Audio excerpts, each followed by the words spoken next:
મહેસાણા જિલ્લાના કડી તાલુકાના ઇન્દ્રાડ ગામમાં પ્રદૂષણની ગંભીર સમસ્યા સામે આવી છે।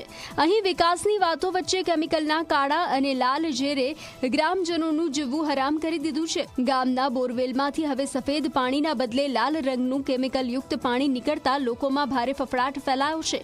કેટલાક પરિવારોએ તો ગામમાંથી હિજરત કરવાની પણ નોબત આવી છે। ગામની મુખ્ય રોજીરોટી એવા ખેતી અને પશુપાલન વ્યવસાય પર આ ઝેરી પાણીએ માઠી અસર કરી છે। દૂષિત પાણીને કારણે પાક નિષ્ફળ જઈ રહ્યો છે અને પશુઓ બીમાર પડી રહ્યા છે। પ્રદૂષણ ફેલાવતી કંપનીઓ સામે કોઈ નક્કર કાર્યવાહી કરવામાં આવતી નથી તેવો પણ આરોપ લાગ્યો છે। પાણીમાં તો સીધી વાત છે, પાણી ને હવા આ બંને બગડે એટલે જીવન શક્ય નથી।